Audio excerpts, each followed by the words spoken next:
शब्दों को विलोपित किया है। उसमें कुछ राज्यों की विधानसभाओं और देश की अन्य लोकसभाओं या वहां के अपर हाउस, उनका संदर्भ भी उसमें दिया गया है। मैं आपके माध्यम से उन माननीय सदस्यों को, देश को जानकारी देना चाहता हूं कि ये लोकसभा की एक प्रक्रिया है, जो प्रक्रिया 1959 से चल रही है। उस प्रक्रिया में जब कभी भी संसद में चर्चा संवाद के दौरान, चाहे सत्ता पक्ष हो चाहे प्रतिपक्ष हो, कोई भी मान्य सदस्य किसी पे आरोप प्रत्यारोप या अन्य विषयों के संदर्भ में बोलते समय कुछ विषयों पर आपत्ति करते हैं, तो उस समय जो पीठासीन अधिकारी रहते हैं, चाहे राज्य की विधानसभाओं में हो चाहे लोकसभा राज्यसभा में हो, वो उस समय मानते हैं कि ये शब्द जो बोला गया है, जिस क्रम में बोला गया है, वह संसदीय नहीं है, तो उसको एक्सपंज करते हैं, विलोपित करते हैं। और ये परंपरा बहुत लंबे समय से चली आ रही है। उस परंपरा में पहले इस तरीके की असंसदीय शब्दों की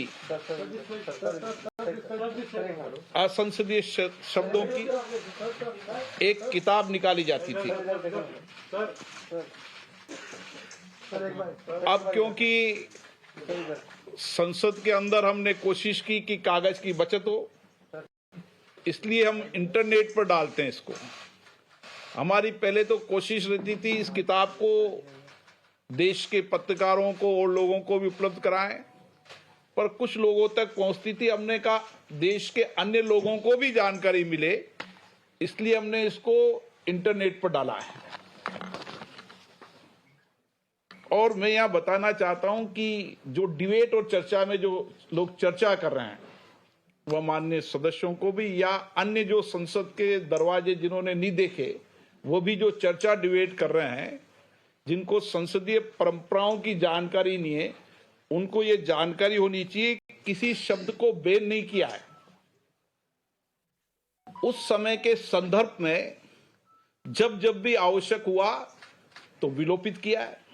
और कोई भी मान्य सदस्य को उस समय जब उनको उनके भाषण की प्रति दी जाती है, उस समय उनको कोई आपत्ति हो, चाहे सत्ता पक्ष हो चाहे प्रतिपक्ष हो, कि आपने मेरे उन शब्दों को विलोपित किया है, वो विलोपित करना उचित नहीं था, किस कारण से किए हैं। अगर वह सचिवालय के अंदर कोई नोटिस देते हैं तो सचिवालय उस नोटिस पर उनको जवाब देता है। ये सारे शब्द जो विलोपित किए गए हैं, उनकी जो भी मान्य सदस्यों ने बोले हैं, उनकी जानकारी में अच्छा होता कि अगर विलोपित शब्दों के अंदर उनकी आपत्ति होती तो वह सचिवालय को जानकारी देते। फिर भी हम उचित समझते, लेकिन न्याय का अधिकार, क्योंकि नियम प्रक्रिया के अंदर पीठासीन अधिकारी का अधिकार है, हम उनकी बात सुनते। हमें उसके बाद भी लगता है कि नहीं, ये असंसदीय है, तो ये अधिकार हमें है। नियम प्रक्रियाओं के अंदर हम उस अधिकार को प्रयोग करके असंसदीय मानते हैं। इसलिए मैं आपको ये स्पष्ट करना चाहता हूं कि देश में भ्रम की स्थिति नहीं होना चाहिए। किसी शब्दों को बैन नहीं किया है और किसी सरकार भी बैन नहीं करती है। मैं डिबेट और चर्चा में सुन रहा हूं कि इस सरकार ने बैन कर दिया, उस सरकार ने बैन कर दिया। चाहे राज्यों की सरकार हो चाहे केंद्र की सरकार हो, सभी राज्य की विधानसभा और लोकसभा और राज्यसभा एक स्वतंत्र स्वतः निकाय है, जिन पर सरकारों का कोई नियंत्रण नहीं होता है। और मैं मानता हूं कि सभी राज्य विधानसभा इसी लोकतांत्रिक प्रक्रियाओं से चलती है, संसद भी इस प्रक्रियाओं से चलती है। जहां तक जिन शब्दों को विलोपित करने के विषय के अंदर डिबेट और चर्चा कर रहे हैं, उसकी एक लंबी प्रक्रिया है। उन सारी प्रक्रियाओं को समय समय पर हम इंटरनेट पर डालते रहते हैं, उन विषयों पर डालते रहते हैं। और 1954 से ये प्रक्रिया चालू है और 1986, 92, 99 2004 2009 में भी ऐसे संकलन निकाले गए, ये कोई आज नहीं निकाले गए। और शायद आप देखेंगे इस असंसदीय शब्द की इतनी बड़ी डिक्शनरी है, शायद मुझे लगता है कि अगर वो इस डिक्शनरी को पूरा पढ़ लेते तो देश की जनता में भ्रमित प्रचार न करते।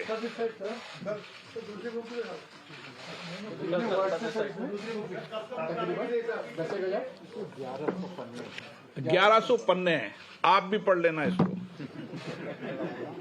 ताकि जब डिबेट करने वाले, चर्चा करने वालों को आप ही जवाब दे सको। ये निकाला कब से गया था, मैंने आपको बताया 1954 से निकाला गया था। गलत करा तो करेक्ट कर देंगे। 54 के बाद समय मैंने आपको बताया ना कि 1986, 1992, 1999, 2004 और 2009, 2010 वार्षिक निकालने लगे। अब रेगुलर नियमित निकालते हैं वार्षिक। 2010 से रेगुलर है, 2010 से नियमित है, हर वर्ष निकालते हैं। पहले एक साथ संकलन निकालते थे, अब एक साथ हर वर्ष निकालते हैं।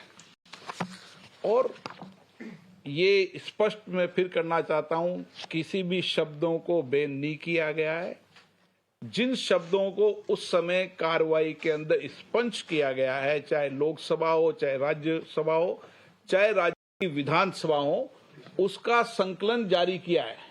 डिबेट चर्चा करने वाले जब दलों के आधार पर चर्चा करते हैं तो उनको दल से ऊपर उठकर जहां जहां उन दल की सरकार है उनके विषयों को भी सामने रखना चाहिए। और मेरा मानना है कि भारत का लोकतंत्र जहां पारदर्शी है, जवाबदेही है, निष्पक्ष है, देश की जनता की अपेक्षा, आकांक्षाओं का मंदिर है, इसके प्रति आस्था विश्वास बना रहना चाहिए।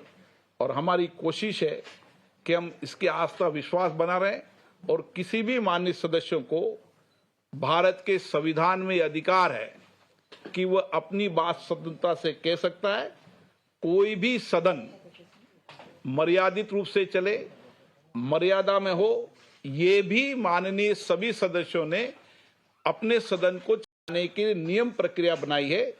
लेकिन किसी को स्वतंत्रता के बोलने का अधिकार कोई भी सदन नहीं छीन सकता।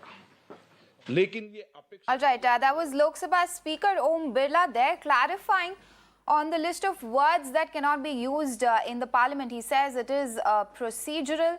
The words have not been banned but will be expunged from the records if used on the floor of the House. Now he's explaining the rationale behind this long list of words. Now remember, this comes after the opposition slammed the government, saying that the move will prevent the opposition from critiquing the government.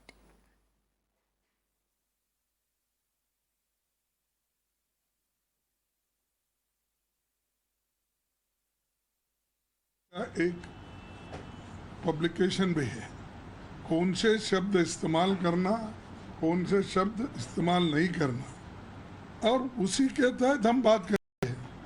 इन्होंने अगर नया कुछ लाना चाहते हैं तो जैसा कि हमारे शक्ति सिंह जी ने बोला कि मीटिंग बुलाकर सबसे पूछ के चर्चा करके उसके बाद निर्णय लेना चाहिए। उसके बजाय वो जो एग्जिस्टिंग अब हमारे पास किताब है शब्दों का, कैसा प्रयोग करना, क्या करना, उसको छोड़ के अगर ये करना चाहते हैं तो ये ठीक नहीं है। हम उठाएंगे, बार बार बोलते रहेंगे, वो बार बार निकालते रहेंगे, देखेंगे।